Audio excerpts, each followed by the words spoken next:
Good evening all of you. मेरा नाम है जयदीप प्रमाणिक और आप सबों को स्वागत है मेरे यूट्यूब चैनल सेवी रमन एकेडमी पे।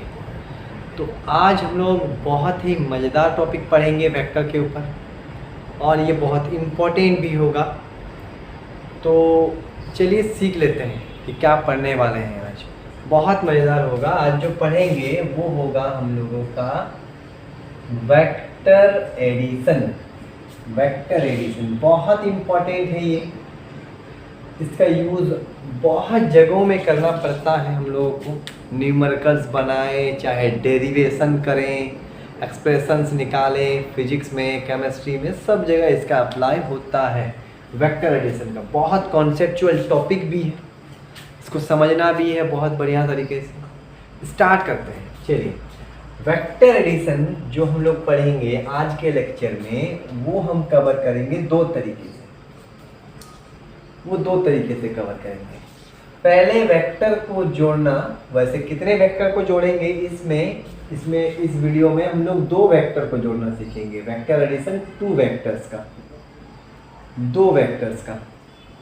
वेक्टर्स का हम लोग एडिशन आज सीखने वाले हैं। क्या क्या पढ़ेंगे इसके अंदर में? पहले हम लोग दो वेक्टर को जोड़ करके, दो वेक्टर को एडिशन मतलब मान लीजिए आपके पास एक वेक्टर है A और एडिशन का मतलब क्या होगा, एक वेक्टर है B। तो दो वेक्टर को जोड़ करके जो हम लोग क्या सीखेंगे, पहले में सीखेंगे कि दो वेक्टर का जोड़ने के बाद उसका मैग्नीट्यूड कैसे निकाला जाए। दो वेक्टर है, उसको जोड़ने के बाद उसका मैग्नीट्यूड कैसे फाइंड करें, ये सीखने वाले हैं आज। तो पहले हम लोग सीखेंगे मैग्नीट्यूड निकालना या वेक्टर। पहले हम लोग सीखेंगे कि दो वेक्टर को जोड़ करके उसका मैग्नीट्यूड कैसे फाइंड करें, और दूसरे बार में हम लोग सीखेंगे कि दो वेक्टर को जोड़ा कैसे जाए जब हम उसको लिखेंगे in the form of i, j और k। जब दो वेक्टर i, j और k यानी कोऑर्डिनेट यूनिट वेक्टर के फॉर्म में लिखा रहता है तब उसको कैसे जोड़ें। पहले क्या सीखेंगे, दो वेक्टर को जोड़ करके उसका मैग्नीट्यूड यानी मान को कैसे निकाला जाए, और उसके बाद हम लोग सीखेंगे दो वेक्टर को जोड़ना जब वो किसके फॉर्म में रहे, i, j और k के फॉर्म में। चलिए सीखते हैं। सबसे पहले एग्जाम्पल एक ले लेते हैं कि मान लीजिए हम लोग के पास एक बॉक्स है, सही है। ये बॉक्स पृथ्वी के सतह पर, अर्थ के सरफेस पे रखा हुआ है, पृथ्वी की सतह पर। अब इस बॉक्स पे मान लीजिए दो वेक्टर लग रहा है, एक इस डायरेक्शन में और दूसरा वेक्टर भी लग रहा है इस डायरेक्शन में। एक वेक्टर को हम मान लेते हैं कि वो ए वेक्टर है और दूसरे वेक्टर को हम मान लेते हैं कि वो बी वेक्टर है। अगर वो वेक्टर है तो उसके पास एक मैग्नीट्यूड और एक डायरेक्शन जरूर होगा।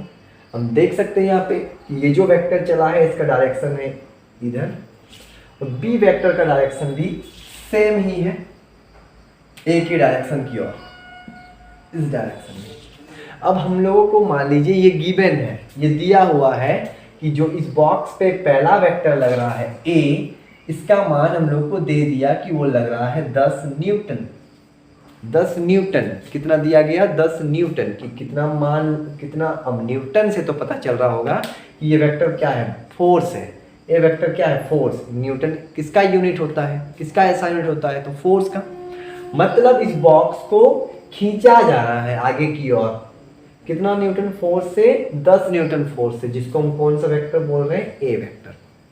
उसके बाद और एक फोर्स से उसको नीचे खींचा जा रहा है, वो है बी वेक्टर, और उसका मान दिया हुआ है मान लीजिए 10 न्यूटन। दोनों समान है, दोनों क्या है, फोर्स।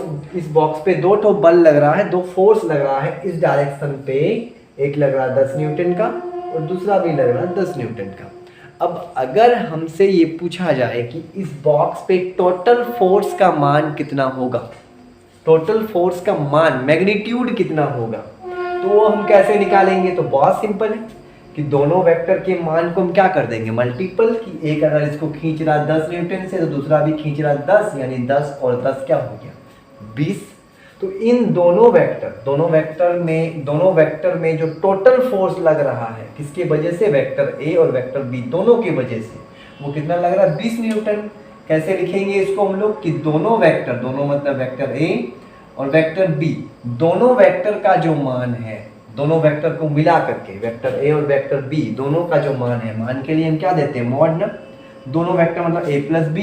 अब दोनों वेक्टर का मान कितना है, दोनों वेक्टर का मान कैसे निकलेगा, सिंपली कि पहला का जो मान है वेक्टर ए का जो मान है प्लस वेक्टर बी का जो मान है, मान के लिए मॉड लगाते हैं ना मैग्नीट्यूड के लिए, कि दो वेक्टर जो है इसका दोनों का मान जो होगा वो किसके बराबर आएगा, वेक्टर ए का मैग्नीट्यूड प्लस वेक्टर बी का मैग्नीट्यूड। यानी अब वेक्टर ए का मैग्नीट्यूड कितना है 10 न्यूटन प्लस इसका कितना है 10 न्यूटन, यानी ये निकल जाएगा आपका 20 न्यूटन। बहुत सिंपल, मतलब हम दो वेक्टर को जोड़ करके उसका मैग्नीट्यूड आराम से निकाल सकते हैं सिंपली क्या करके, वेक्टर ए का मान यानी वेक्टर ए का मैग्नीट्यूड प्लस वेक्टर बी का मैग्नीट्यूड को ऐड करके सिंपली निकलेगा। हाँ, लेकिन ऐसा भी हो सकता है कि कभी कभी मतलब ऐसा भी होगा कि हर बार 10, अगर मान लीजिए कि दो वेक्टर है, एक वस्तु पे लग रहा है दो वेक्टर फोर्स ही है, मान लीजिए एक लग रहा है 10 न्यूटन का, दूसरा लग रहा है 10 न्यूटन का, तो हम लोग का टोटल फोर्स कितना आएगा 20 आएगा, हर बार नहीं आएगा 20। कैसे वो देखिए, मान लीजिए कि वही बॉक्स है, वही बॉक्स है, अब इसको इधर एक फोर्स लग रहा है ए वाला जिसका मान है 10 न्यूटन, मतलब इस बॉक्स को आगे की ओर खींचा जा रहा है 10 न्यूटन से, और इसको पीछे तरफ भी खींचा जा रहा है बी वेक्टर द्वारा जो कितना है वो भी 10 न्यूटन है, वो भी 10 न्यूटन है। यहाँ पर भी दो फोर्स लग चुका है, एक आगे की ओर तो एक पीछे की ओर। अब हमसे अगर पूछे कि दोनों फोर्स के वजह से इस पे टोटल फोर्स कितना आएगा, तो टोटल फोर्स कैसे निकालेंगे, ए वेक्टर प्लस क्या करना पड़ेगा बी वेक्टर का मान, दोनों वेक्टर के वजह से कितना मान आएगा, ए वेक्टर प्लस बी वेक्टर की वजह से मान, तो ये कितना आएगा, दोनों की वजह से कितना है, क्या लगता है कि दोनों की वजह से क्या ऐसे निकाल सकते हैं, ए का मैग्नीट्यूड 10 प्लस बी का मैग्नीट्यूड 10, ऐसे करने जाएंगे तो कितना आएगा, ए का मैग्नीट्यूड कितना है 10 और बी का मैग्नीट्यूड कितना है 10, यानी 10 प्लस 10 इसमें भी आ जाएगा 20। लेकिन ये सोचिए क्या ये बॉक्स जब इसको आगे की ओर 10 न्यूटन और पीछे की ओर 10 न्यूटन के बल से खींचा जाएगा तो क्या वो बॉक्स आगे या पीछे हिलेगा, क्या वो मूव करेगा, नहीं करेगा। अब अगर वो मूव नहीं कर रहा है इसका मतलब क्या है कि उस पर जो टोटल फोर्स लग रहा होगा वो कितना होगा, 0 होगा। समझ रहे हैं बात को, पकड़ मिली। क्या बताना चाह रहे हैं कि जब दो वेक्टर को हम जोड़ेंगे और उसका मान निकालेंगे तो सिंपली हम ए का मान और बी का मान को ऐड करके निकाल सकते हैं, लेकिन कब, जब दोनों वेक्टर का डायरेक्शन, ये हम कब कर सकते हैं, ये फॉर्मूला हम कब लगा पाएंगे, ये वाला कि दो वेक्टर है इसको ऐड करके जो मान आएगा वो ए का मान यानी ए का मैग्नीट्यूड बी का प्लस बी का मैग्नीट्यूड कब आएगा, जब दोनों वेक्टर का डायरेक्शन, दोनों वेक्टर का डायरेक्शन क्या रहेगा, सेम रहेगा। सेम है इसका मतलब उन दोनों के बीच में वेक्टर ए और वेक्टर बी के बीच में थीटा कितना बनेगा, 0 डिग्री। जब 0 डिग्री का एंगल बनेगा तो हम आराम से दोनों वेक्टर के मैग्नीट्यूड, दोनों वेक्टर के वजह से प्लस ए प्लस बी दोनों के वजह से उसका मैग्नीट्यूड को निकाल सकते हैं सिंपली, ए का मैग्नीट्यूड और बी का मैग्नीट्यूड को ऐड करके। लेकिन जब दो वेक्टर के बीच में कुछ एंगल बन जाए, हर बार ऐसा नहीं होगा, जब दो वेक्टर के बीच में कुछ एंगल बन जाता है उस समय कैसे निकाला जाए, उस समय तो नहीं होगा। 10 प्लस 10 जैसे यहाँ पे एंगल कितना हो गया, देखिए अब ए और बी के बीच में एंगल 0 नहीं है, कितना का है 180 का, एक आगे की ओर तो एक पीछे की ओर, अपोजिट, एक आगे की ओर तो एक पीछे की ओर, अपोजिट। तो अपोजिट कब होता है, जब 180 का बनता है। तो यहाँ पे देखिए एंगल 180 है, तो यहाँ पे एंगल कितना है 0 पे हमको मैग्नीट्यूड मिला 20, लेकिन 180 पे हमको मैग्नीट्यूड मिलेगा 0। दोनों वेक्टर के वजह से ए प्लस बी के मान कितना आएगा, 0 न्यूटन। बहुत अजीब है। चलिए ये तो 0 पे निकालें और ये 180 पे निकालें। अब अगर 30 पे रहता तो कि एक वेक्टर आपको ऐसे लग रहा है, ये मान लीजिए एक वेक्टर है ए और एक वेक्टर है बी, और अब मान लीजिए बोल भी दिया गया कि इस वेक्टर का मान है 10 न्यूटन और इस वेक्टर का मान भी है 10 न्यूटन। तो इन दोनों के वजह, अब इन दोनों के बीच में एंगल है, मान लीजिए बोल दिया गया 30 डिग्री। अब बोला गया इन दोनों के वजह से, यानी a प्लस बी, अब इन दोनों की वजह से जो वेक्टर बनेगा a प्लस बी वेक्टर बनेगा। अब a प्लस बी वेक्टर का मान क्या होगा, मतलब दो वेक्टर को जोड़ करके उसका मान क्या निकलेगा, a प्लस बी को, ये क्या निकलेगा, क्या ये 10 प्लस 10 20 होगा? नहीं, ये 10 प्लस 10 20 होगा ही नहीं। खुदे सोचिए, यहाँ पे कोई बॉक्स है, अब इसको एक बंदा इसको इधर खींच रहा है 10 न्यूटन से, और इसको एक इधर बल लगा रहा है, इधर की ओर, एक इधर और एक इधर 10, ऐसे ना, एक ऐसे और एक ऐसे इस बॉक्स को खींच रहा है। तो ये बॉक्स हालांकि आगे भी बढ़ेगा, नहीं होगा, सोचिए ना, ये मार्कर है, इसको एक आदमी ऐसे आगे खींच रहा है तो ये आगे जाएगा, और एक आदमी इसको इधर खींच रहा है, इधर इस डायरेक्शन में, तो ये ऐसे ना जाएगा, ऐसे, मतलब इन दोनों के बीच में ये चल जाएगा, ये बॉक्स ऐसे, इसको खींच रहा है और इसको ऐसे, तो ये ऐसे जाएगा। और ये कौन वाला वेक्टर होगा, इन दोनों का, ये दोनों की वजह से ना हुआ, ये कहलाएगा आपका a प्लस बी। और a प्लस बी को हम लोग बोलते हैं, a प्लस बी से एक नया वेक्टर बनेगा जो इस डायरेक्शन में होगा, a और b के बीच में, और हम इस a प्लस बी वेक्टर को बोलने वाले हैं रिजल्टेंट वेक्टर। क्या बोलेंगे इसको? Resultant vector. तो अब कैसे निकालें दो वेक्टर को जोड़ करके उसका मान, जब उन लोगों के बीच में क्या हो जाए, कुछ एंगल आ जाए। चलिए सीखते हैं। जब एंगल नहीं बनेगा तो बहुत सिंपल है, दो वेक्टर को जोड़ करके उसका मान कैसे निकलेगा, सिंपली a का मान को ऐड करेंगे प्लस b का मान को ऐड करेंगे। लेकिन अगर ऑपोजिट हो जाए तो भी कैसे करेंगे, एक से दूसरे को घटाएंगे। जैसे यहाँ पे ये आगे गया है 10, आप इसको मान लो पॉजिटिव, पीछे गया है -10, पीछे भी गया है 10, पीछे भी गया है 10, तो डायरेक्शन ऑपोजिट है तो माइनस, तो कितना आ जाएगा आपका 0 न्यूटन, ऐसे निकलेगा। तो जब एंगल आएगा तब कैसे निकालें, चलिए देखते हैं इसको। अब इस चीज को समझने के लिए हम आपको एक नियम सिखाएंगे। समझ रहे हैं? वेक्टर एडिशन, पहला किसमें क्या निकालेंगे, मान का बात कर रहे हैं, मान का, मैग्नीट्यूड के दो वेक्टर को जोड़ करके उसका मैग्नीट्यूड कैसे निकाला जाए। जब 0 होगा तो बहुत सिंपल जोड़ देंगे, दोनों वेक्टर के मान को हम अलग अलग जोड़ देंगे, निकल जाएगा। लेकिन अगर कुछ एंगल बन जाए तब उसको जोड़ने से उसका मान नहीं निकलेगा, नहीं निकलेगा उसका मान जोड़ने से। चलिए अब निकाला जाए इसको भी। यहाँ पे देखिए कैसे निकलेगा। ये मार्कर, मान लीजिए इसको ऐसे ही वो खींच रहा 10 से, ऐसे आगे की ओर 10 से खींच रहा उसको, और एक आदमी उसको इधर, मान लीजिए धक्का दे रहा मार्कर को ऊपर, ऐसे करके एक आदमी इसको खींचते जा रहा आगे की ओर, और एक बल इसको धक्का दे रहा ऊपर की ओर। तो ये मार्कर कैसे चलेगा, सोचिए ना, एक ऐसे और उसको एक ऐसे बल लग रहा है इधर, तो ये मार्कर ऐसे ना जा करके हल्का ऐसे जाएगा ऐसे, और ये इसका क्या वेक्टर कहलाएगा, रिजल्टेंट। ए वेक्टर प्लस बी वेक्टर, वो ना तो बराबर होगा दोनों के ऐड का, मतलब अगर इधर लग रहा 10, इधर लग रहा 10, तो 10 प्लस 10 20, ये नहीं होगा। ये कब होगा 10 प्लस 10 20, जब उन लोगों के बीच में एंगल क्या रहे, 0 रहे। अब एंगल आ जाए तो कैसे निकालेंगे, तो उसके लिए सबसे पहले तो हम लोगों को ये नॉलेज होना चाहिए, ट्राइंगल लॉ ऑफ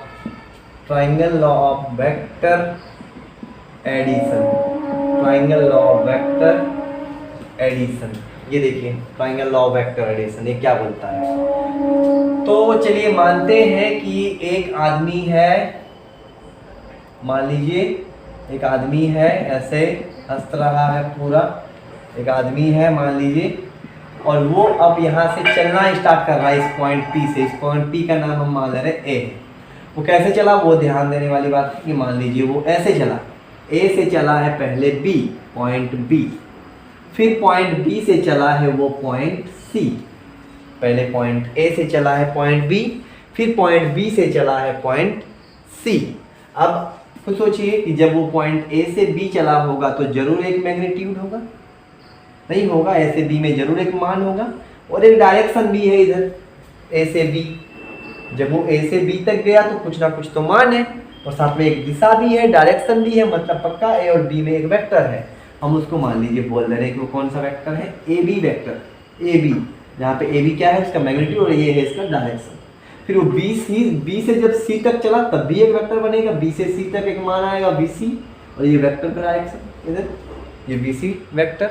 अब ध्यान दीजिए कि पहले आदमी कहाँ पे था, ए पे, अब वो कहाँ पहुंच चुका है, क्या वो बी पे है? नहीं, पहले वो ए से बी चला, फिर बी से सी, मतलब पहले आदमी ए पे था, अब है आदमी सी पे। तो विस्थापन, डिस्प्लेसमेंट कहाँ से कहाँ हुआ, ए से सी तक। अब ए से सी तक भी कुछ ना कुछ क्या होगा, मैग्नीट्यूड होगा ए सी, और इसका भी एक डायरेक्शन है। तो ये जो डायरेक्शन, ये जो वेक्टर है एसी वेक्टर, हम इसको बोलते हैं डिस्प्लेसमेंट वेक्टर, क्योंकि ये डिस्प्लेसमेंट को दिखा रहा है ए से सी तक। इसको हम बोलते हैं डिस्प्लेसमेंट वेक्टर, विस्थापन है ना, विस्थापन, डिस्प्लेसमेंट वेक्टर। अब नियम क्या बोलता है, अब देखिए ये ट्राइंगल बन चुका है, triangle A B C triangle है ना, इसमें वेक्टर ऐसे चला है, ए बी ए से बी सी ए से, और ये हो गया डिस्प्लेसमेंट। अब इस ट्राइंगल लॉ का नियम है कि जो डिस्प्लेसमेंट वेक्टर होगा, डिस्प्लेसमेंट वेक्टर कौन है, एसी वेक्टर। अब ये डिस्प्लेसमेंट वेक्टर हमेशा बराबर होगा अन्य दो वेक्टर के एडिशन के। तो यहाँ पे अन्य दो वेक्टर कौन कौन है, एक है आपका A B vector plus B C vector. ये है नियम, ये ट्राइंगल लॉ है किसके ऊपर, वेक्टर के ऊपर, कि जो डिस्प्लेसमेंट वेक्टर होगा वो बाकी दो वेक्टर के एडिशन के बराबर होगा। यहाँ पे डिस्प्लेसमेंट वेक्टर कौन है, एसी वेक्टर, तो ये हमेशा बराबर होगा A B vector plus B C vector, A B vector plus B C vector. सही है, A B vector plus B C vector. इसी को हम यहाँ, अब हाँ इसका हम लोग प्रूफ भी देखेंगे नेक्स्ट वीडियो पे कि इसका प्रूफ क्या ये सही है कि जो डिस्प्लेसमेंट वेक्टर होगा वो ए बी और बी सी के वेक्टर के बराबर होगा। प्रूफ देखेंगे अगले वीडियो में। अब आगे बढ़ते हैं, अब यहाँ पे आते हैं। अब क्या, अब ये हो गया, चलिए अब इसी को मान लेते हैं कि हम इसको ऐसे करते हैं कि मान लीजिए मेरे पास एक वेक्टर है ए और एक वेक्टर है बी। तो ये जो वेक्टर होगा ये कौन सा वेक्टर होगा, ये डिस्प्लेसमेंट, देखिए यही वाला है, जैसे यहाँ से यहाँ, वही यहाँ से यहाँ, फिर यहाँ से यहाँ, और फिर ये कौन सा वेक्टर, ये हो गया आपका डिस्प्लेसमेंट वेक्टर। तो क्या बोला गया कि डिस्प्लेसमेंट वेक्टर किसके बराबर होगा, अन्य दो वेक्टर के एडिशन के, अन्य दो वेक्टर के एडिशन के, मतलब ये जो वेक्टर होगा ये होगा आपका ए वेक्टर प्लस बी वेक्टर। और अभी कुछ देर पहले बता दिए कि जब हम दो वेक्टर को जोड़ लेते हैं तो जो नया वेक्टर बनता है हम उसको बोलते हैं रिजल्टेंट वेक्टर, रिजल्टेंट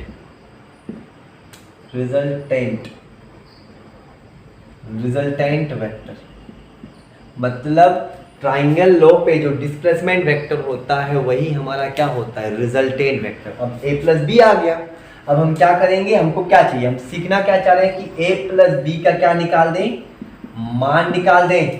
कब, जब a और b के बीच में कुछ एंगल बने। तो क्या देखेंगे कि क्या अब यहाँ पे a और b में एंगल बन रहा है, अगर एंगल नहीं बनेगा तब तो a और b का मान बहुत सिंपल निकलेगा, a का मान प्लस b का मान, मतलब a का मैग्नीट्यूड प्लस b का मैग्नीट्यूड। तो चलिए अब इसको भी देख लेते हैं कि क्या यहाँ पे a और b के बीच में एंगल बन रहा है। अब हम लोग पढ़ चुके हैं ना कि a और b में एंगल को कब लेते हैं, जब उसका हेड या फिर टेल आपस में मिला रहे। तो a वेक्टर कहाँ पे है, ये है a वेक्टर का यहाँ पे क्या है, हेड है, और ये कहाँ, ये कौन है, ये b वेक्टर, और b वेक्टर का यहाँ पे क्या है, टेल है। लेकिन एंगल तो हेड या टेल पे लेना है, तो क्या करना पड़ेगा, पैरेलल शिफ्टिंग। चलिए करते हैं पैरेलल शिफ्टिंग, बता चुके हैं पैरेलल शिफ्टिंग कैसे होगा। इस b को हम ऐसे लाएंगे पैरेलल और यहाँ पे आकर रख देंगे इस जगह, b को पैरेलल ला करके उसको यहाँ पे कर देंगे हम लोग शिफ्ट, ये b को यहाँ ले आए। अब देखिए क्या a और b के बीच में एंगल बन रहा है, तो हाँ एंगल बन रहा है। अब a और b के बीच में एंगल बन रहा है, तो ये जो है a और b के बीच, हम इसको मिटा भी दे तो चलेगा, ये जो है a और b, ये कौन सा वेक्टर कहलाता है, देखिए a और b के बीच चला है। मतलब अगर एक वस्तु है, इस पे वेक्टर लग रहा है a इधर और b इधर, तो उसका जो रिजल्टेंट होगा वो किधर होगा, ऐसे इन दोनों के बीच में a प्लस बी। अब हमको क्या, अब यहाँ पे देखिए दो वेक्टर है a प्लस बी, अब इन दोनों का क्या चाहिए, हमको मान चाहिए, मैग्नीट्यूड। कब, जब इन दोनों के बीच में क्या बना है, एंगल बना है। तो ये तो हो गया ट्राइंगल लॉ में क्या बोल रहा था कि जो डिस्प्लेसमेंट वेक्टर होगा वो बाकी दो वेक्टर के एडिशन के बराबर होगा। वही कॉन्सेप्ट का यूज करके हम यहाँ पे ए और बी में तोड़ लिए। सही है कि अगर ये ए है ये बी है तो ये कौन सा वेक्टर होगा, ये आपका रिजल्टेंट वेक्टर होगा। अब हमको उसका मान चाहिए जब इन दोनों के बीच में क्या बना हुआ है, थीटा बना हुआ है। तो चलिए सबसे पहला काम क्या करेंगे कि ये बी था तो बी को रीड्रॉ कर लेते हैं कि ये मेरा क्या था, बी वेक्टर था। सही है। अब हम यहाँ पे इसको मिला दे रहे हैं इस जगह ऐसे। चलिए हमको तो मान चाहिए, तो क्या हम इस वेक्टर को मैग्नीट्यूड में चेंज कर दें। मतलब अगर ये ए वेक्टर है तो इसका मैग्नीट्यूड क्या होगा, ए होगा, और अगर ये बी वेक्टर है तो इसका मैग्नीट्यूड क्या होगा, बी होगा। इसका मैग्नीट्यूड यहाँ से यहाँ क्या होगा, बी होगा। चलिए ठीक है। अब अगर हम इसको ऐसे मिला दे रहे हैं इस प्रकार से, तो क्या यहाँ पे एक राइट एंगल ट्राइंगल बन रहा है 90 डिग्री का। ध्यान से देखिए, ये एंगल कितना है, थीटा है। ये भी पैरेलल गया है तो ये भी कितना होगा, ये भी आपका थीटा होना है ना थीटा। जैसे ये ऐसे पैरेलल गया है तो ये थीटा, तो ये भी क्या होगा, थीटा ही होगा, है ना। सिंपल वही है, पैरेलल थीटा हो गया। ये हो गया आपका बी, ये हो गया बी। अब ये क्या है, ये एक वेक्टर है। कौन सा वेक्टर है ये, बी वेक्टर। क्या बी वेक्टर कुछ एंगल पे है, ये भी पढ़ चुके हैं, ये भी पढ़ चुके हैं कि जब कोई वेक्टर एंगल पे एक्ट होगा तो उसका दो कंपोनेंट होगा, एक वर्टिकल और एक हॉरिजॉन्टल। तो चलिए अब अगर ये बी वेक्टर, ये कौन सा वेक्टर है, बी, तो बी का जिधर थीटा बना है वो हो जाएगा उसका हॉरिजॉन्टल, और जिधर थीटा नहीं बना है वो क्या होगा, वर्टिकल। तो यहाँ पे ये वाला क्या है मेरा, ये वाला है, ये वाला क्या है मेरा, ये वाला हॉरिजॉन्टल है, ये मेरा हॉरिजॉन्टल हो गया। और ये क्या है मेरा, ये वर्टिकल। अब हॉरिजॉन्टल पे मान कैसे निकलता है, हॉरिजॉन्टल पे मान कैसे निकलता है कि वेक्टर के मैग्नीट्यूड से किसको गुना कर देंगे, कॉस थीटा को, हॉरिजॉन्टल यानी एक्स कंपोनेंट पे। और वर्टिकल पे क्या करेंगे, वेक्टर के मैग्नीट्यूड से हम लोग इनटू कर देंगे साइन थीटा को। अब ये रेजोल्यूशन ऑफ वेक्टर अगर आप नहीं पढ़े हैं तो जाइए पिछला वीडियो देखिए, वहाँ पे सिखाया गया है ना। चलिए अब इसके बाद, अब ये थीटा, अब थीटा ये वेक्टर है, वेक्टर के जिधर थीटा बना है ये एक्स कंपोनेंट, तो एक्स कंपोनेंट का मान कैसे निकलेगा, ये वेक्टर बी, तो बी का हमको लेना है मैग्नीट्यूड और उसमें इनटू करना है कॉस थीटा। मतलब ये जो है यहाँ से यहाँ, यहाँ से यहाँ, यहाँ से इस जगह, इसका मान क्या है, बी कॉस थीटा। वर्टिकल यहाँ से यहाँ, यहाँ से यहाँ, इसका मान कितना होगा, तो जो मैग्नीट्यूड है उसके साथ हम लोग इनटू कर देंगे बी साइन थीटा। चलिए इसको कुछ नाम दे दे रहे हैं, इसका नाम है ओ, ये है ए, ये है बी, और इसका नाम दे दे रहे हैं हम लोग सी। इस पॉइंट का नाम दे दिए सी। सही है, इस पॉइंट का नाम हो गया सी। अब आ जाते हैं इन ट्राइंगल ओ बी सी में, ओ बी मतलब ये वाला, ओ बी सी मतलब कहाँ है, ये सी, ये ट्राइंगल, ये वाला, ये। अब ये कैसा ट्राइंगल दिख रहा है आपको, ये आपको दिख रहा होगा कि ये समकोण त्रिभुज है, right angle triangle O B C दिख रहा है। अब समकोण त्रिभुज में जो सबसे लंबा साइड होता है वो हम लोग का क्या होता है, एच। तो ये वाला क्या होगा, ये जो खड़ा है ये मेरा हो गया पी, और ये क्या हो जाएगा मेरा, ये हो जाएगा बी, है ना, एच पी बी। हम लोग जानते हैं ट्राइंगल ओबीसी में अगर ये राइट एंगल ट्राइंगल है तो पाइथागोरस नियम अनुसार एच बराबर हो जाएगा P square plus B square. चलिए पी कितना है, पी कौन सा है, अगर ये ट्राइंगल है तो ये जो खड़ा है ये पी है आपका, पी कौन है आपका, बी साइन थीटा। यहाँ पे होगा बी साइन थीटा का होल स्क्वायर प्लस बी कहाँ पे है, बी कौन वाला है, तो बी ये वाला है, यहाँ से यहाँ, यहाँ से यानी पूरा यहाँ से यहाँ, ये बी है ना, ये आपका एच, ये हो गया आपका पी और ये हो गया आपका बी। तो बी कितना कहाँ से कहाँ है, ओ से सी तक, ओ से सी तक, ओ से सी तक। क्या हम ओ से सी तक को लिख सकते हैं ओ ए प्लस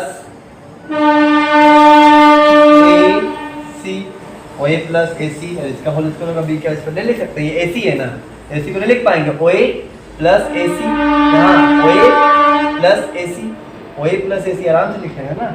तो ये हो गया। अब मान को बिठा दे जाए, चलो यहाँ पे बी, तो ये क्या बन जाएगा, B square sine square theta plus O A क्या है, ओ ए का मान कितना, ए, मतलब ये हो गया आपका ए प्लस ए सी कितना है, ए से सी कितना है, बी कॉस थीटा, ए से सी हो गया आपका बी कॉस थीटा का होल स्क्वायर। चलो इसको तोड़ते हैं, यहाँ पे आएगा फिर से B square sine square theta, B square sine square theta, फिर ये ए प्लस बी का होल स्क्वायर, देखो ए प्लस बी का होल स्क्वायर क्या होता है, ए स्क्वायर प्लस 2ab, 2 ये हो गया ए, बी कितना है, B cos theta, 2ab plus 2ab plus B square ना, A square plus 2ab plus B square. तो बी कितना है, बी कॉस थीटा, तो ये हो जाएगा आपका B square cos square theta, B square cos square theta. चलिए उसको मिटा दें, B square cos square theta, A square A plus B का होल स्क्वायर वही ना होता है, A square plus B, A square plus 2ab plus B square A plus B का होल। चलिए अब इसके बाद यहाँ पे करते हैं, चलो यहाँ पे क्या क्या बच चुका है, तो ये यहाँ पे आ चुका है हम लोग का, ये किसका मान निकल रहा है, एच स्क्वायर का, ये किसका मान निकल रहा है, एच स्क्वायर का, रहने दीजिए, एच स्क्वायर का क्या निकल रहा है, B square sine square theta plus ये क्या है हमारा, ये है हमारा ए स्क्वायर प्लस और लिख दे रहे हैं, ये क्या है, ये है 2ab कॉस थीटा प्लस ये क्या है, इधर है आपका B square cos square theta. ध्यान से अगर देखा जाए तो इसमें और इसमें क्या कॉमन जाएगा, बी स्क्वायर कॉमन जाएगा। अगर बी स्क्वायर कॉमन गया तो यहाँ बचेगा sine square theta, B square चल गया तो यहाँ बच गया साइन स्क्वायर थीटा, और यहाँ से बी स्क्वायर चल गया तो क्या बचेगा, प्लस कॉस स्क्वायर थीटा। चलिए अब ये जो ये बचा वही लिख दे रहे हैं, A square plus 2ab plus cos theta. चलिए अब यहाँ बचा हुआ है एच स्क्वायर, अब बी स्क्वायर का बी स्क्वायर, अब त्रिकोणमिति में sine square theta plus cos square theta कितना होता है, 1। जानते हैं ना ये सब, sine square theta plus cos square theta त्रिकोणमिति का एक ये फॉर्मूला है, बहुत फेमस फॉर्मूला है, सबको जानता है इसको, बहुत जनरल सा। Sine square theta plus cos square theta कितना होता है, 1 प्लस यहाँ पे है आपका A square plus 2ab cos theta. अब और आते हैं तो ये बन गया मेरा एच स्क्वायर बराबर बी स्क्वायर को 1 से गुना करेंगे तो बी स्क्वायर ही होगा, तो पहले इसको ले लेते हैं, ए स्क्वायर प्लस यहाँ से कितना आएगा, B square plus 2ab cos theta. बात करते हैं कि एच कितना है, एच कौन सा वाला, ये लंबा वाला। अब एच का मान कितना है, vector A plus vector B का मैग्नीट्यूड, यही तो है, vector A plus vector B का मैग्नीट्यूड, और ये इसके स्क्वायर किसके बराबर आया, A square plus B square plus 2ab cos theta, और ये किसके बराबर हो गया। अब यहाँ से आप इसको हटा दो तो क्या लग जाएगा, रूट, तो ए वेक्टर प्लस बी वेक्टर का जो मान होगा वो होगा रूट अंडर, इसको हटेगा रूट लगेगा, क्या होगा, A square plus B square plus 2ab plus cos theta. ये है दो वेक्टर का एडिशन करने के बाद का मान, जब उन दोनों के बीच में क्या रहे, कुछ एंगल रहे। क्या होता है, ए प्लस बी का मॉड, जब कुछ एंगल मतलब क्या रहे, थीटा रहे, तो उसका मान कैसे निकलता है, रूट अंडर ए स्क्वायर। ए का मतलब क्या, मान ना, किसका मान, वेक्टर ए का, तो वेक्टर ए का मान का स्क्वायर प्लस वेक्टर बी के मान का स्क्वायर प्लस 2 वेक्टर ए का मान बी का मान इंटू कॉस थीटा, यानी सिंपल में बोलेंगे A square plus B square plus 2ab cos theta. और ये जो निकला, ये जो निकला वो कहाँ से निकला, एक पैरेललोग्राम लॉ बोलते हैं इसको, ये वाला जो निकला है इसको, इससे पहले ट्रायंगल लॉ पढ़े थे, इसको बोलते हैं पैरेललोग्राम लॉ। क्या बोलते हैं, पैरेललोग्राम लॉ।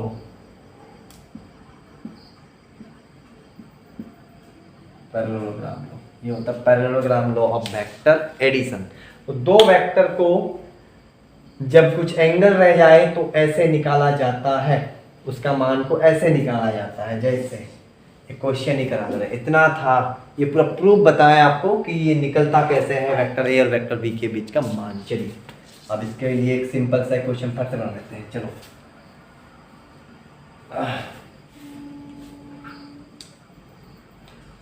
लंबा था, हल्का मजेदार, लंबा है लेकिन मजेदार भी है ना, सीखते चलेंगे बढ़िया से। चलिए अब यहाँ देखिए, मान लीजिए वही पहला वाला क्वेश्चन ले रहे हैं, एक बॉक्स है, इसको दो वेक्टर लग गया, एक ए है एक बी है। मान लीजिए ए का मान है 10 न्यूटन, बी का भी मान है 10 न्यूटन। तो बोला गया कि A vector plus B vector का मान निकालो, ए वेक्टर प्लस बी का, हाँ ए प्लस बी वेक्टर को हम क्या बोलते हैं, रिजल्टेंट वेक्टर, जिसका डायरेक्शन उन दोनों के बीच से निकल जाता है ना, ए और बी के, मिडिल से नहीं, उन दोनों के बीच से, बिटवीन है ना, between the A and B, उसके बीच रिजल्टेंट वेक्टर का डायरेक्शन होता है। अब इसके बाद इसका मान कैसे निकलेगा, ध्यान से, दोनों वेक्टर का डायरेक्शन क्या सेम है, मतलब 0 डिग्री है, तो इन दोनों का मान सिंपल में निकल जाएगा, ए का मान मतलब ए का मान मतलब क्या, ए का मान प्लस बी का मान, मतलब ए का मान को सिंपल में क्या बोलेंगे, ए प्लस बी। तो ए कितना है आपका 10 और बी का मान कितना है आपका 10 यानी 20 मिनट। ये तो बना भी चुके हैं पहले ही।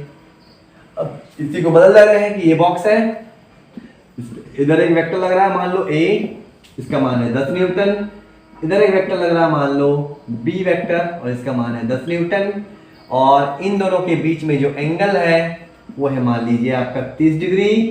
तो बताइए फाइंड करिए ए प्लस बी वेक्टर का मैग्नीट्यूड, ए प्लस बी वेक्टर का मैग्नीट्यूड। अब हम सिंपल में नहीं जोड़ पाएंगे इसके जैसा कि magnitude of A magnitude B, तो 10 प्लस 10 20 नहीं होगा, क्योंकि अब यहाँ पे एंगल बढ़ चुका है, और जब एंगल बढ़ता है तब उसका जो फॉर्मूला होता है वो कहाँ से मिलेगा, पैरेललोग्राम लॉ से अभी पढ़ चुके हैं। वो क्या होता है कि A vector plus B vector का मैग्नीट्यूड जो होता है वो होता है root under A square plus B square plus 2ab into cos theta. अब ये सही निकलेगा इस फॉर्मूला से, प्रूव भी किए इसको ना, सही है, बहुत सही है। देखिए यहाँ पे आप ए का मतलब क्या होता है, ए का मतलब या तो हम इसको ए का मतलब क्या होता है मैग्नीट्यूड, वेक्टर नहीं है सिर्फ मैग्नीट्यूड, किसका मैग्नीट्यूड ए का, तो ए का मैग्नीट्यूड कितना है 10, ये होगा 10 का स्क्वायर प्लस ये भी कितना होगा 20 यानी 10, तो 10 का स्क्वायर प्लस 2, ए का मैग्नीट्यूड कितना है 10 है तो 10 प्लस बी का मैग्नीट्यूड कितना है 10 है तो 10 प्लस नहीं इंटू है ना 2ab, 10 इंटू 10 इंटू कॉस कितना का मान 30 का, कॉस 30। अब कर लीजिए 10 का स्क्वायर कितना होगा 100, 10 का स्क्वायर 100, यहाँ पे आएगा 2 इंटू 100 यानी 200, और cos 30 का मान कितना होता है, cos 30 का मान होता है √3/2। अब इसको सॉल्व करिए, जो भी आया आपका आंसर निकल जाएगा। तो सिंपल में ऐसे होता है ऐड, और ऐड करने पे a प्लस बी वेक्टर को हम क्या बोलते हैं रिजल्टेंट वेक्टर, और रिजल्टेंट वेक्टर का मान अगर एंगल पे रहे तो ये फॉर्मूला निकलेगा, इसको बोलेंगे पैरेललोग्राम लॉ।